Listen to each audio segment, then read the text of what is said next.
ñi nga xam ne waa zone Diender ak seen jëwriñ Mbaye Diagne donc di wax ni dañoo bokk loo xamante ni muy liggéey sëñ bi dèjà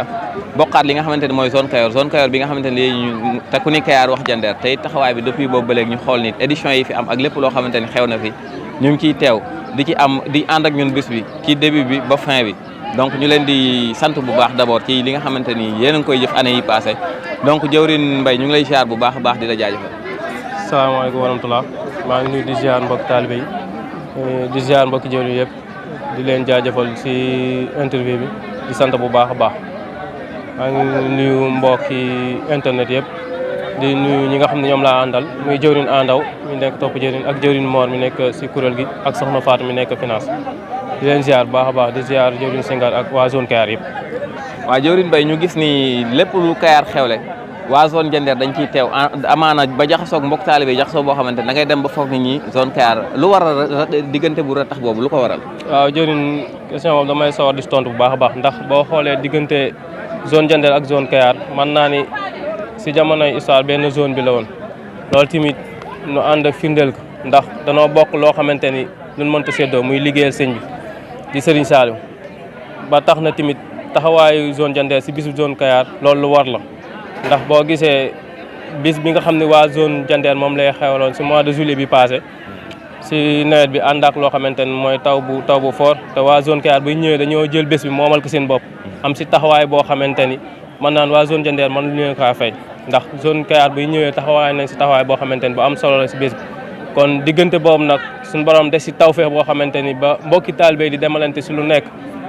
bu dul programme fondation bi sax dañuy demalante si bés yoo xamante ni muy bésu naxar ak beneen bés bu am si bésu bànneex ñu ngi si demalante kon loolu dañ siy sant bu baax a baax si taxawaay bi nga xam ne zone Kayar ak zone Diender am nañ ko kon loolu dañuy ñaan ngir jëmbi sëñ bi rek loolu gën di sax di gën di wéy boo gisee tamit taxawaay bi nga xam ne am nañ ko si bés bi lu nu war la nu def ko c'est-à-dire war teef boo xamante ne ñun waa zone Diender dañ kaa war a def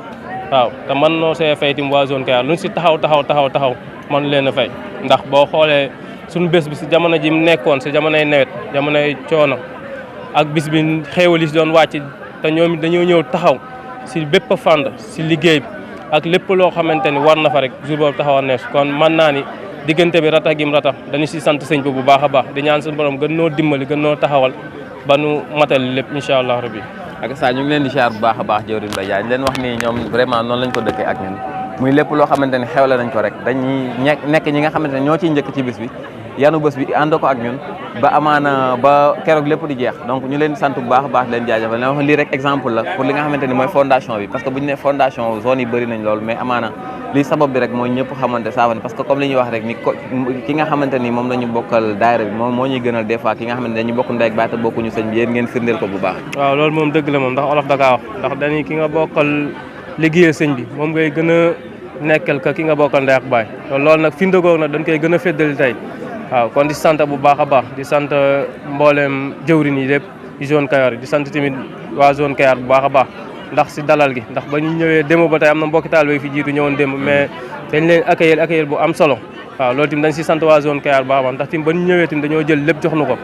waaw kon loolu tamit dañu ñëw delloowaat njukkal googu nekkaat si li nu war si diggante ak ñoom waaye diggante ak sëñ bi waaw di sant waa zone Kayar bu baax a baax ndax lépp luñ ñu defar rek te loo xam te dañ koy dabu si li ñu defal xam ne mën ñoo fay lool waaw noonu mën na koo fay waa zone Kayar dañuy jéem suñu kéem kàttan li nu man rek ngir defal leen ko waaw di ñaan suñu borom defal nu tawfeex tey ban daje see ngërëmal sëñ bi lépp lu ñu siy saaku si liggéey sëñ bi rek suñu borom defal nu si tawfeex macha allah ñu ngi leen di siyaaraat bu baax a baax jëwriñ di siyaare waa zone Diender yëpp ñi nga xamante ne jóge nañ Diender nekk ak ñun depuis démb rek ñu leen jaajëfal bu baax di wax ne yàlla ngeen am fay sëñ bi mi amum fay ñu ngi leen di siyaar bu baax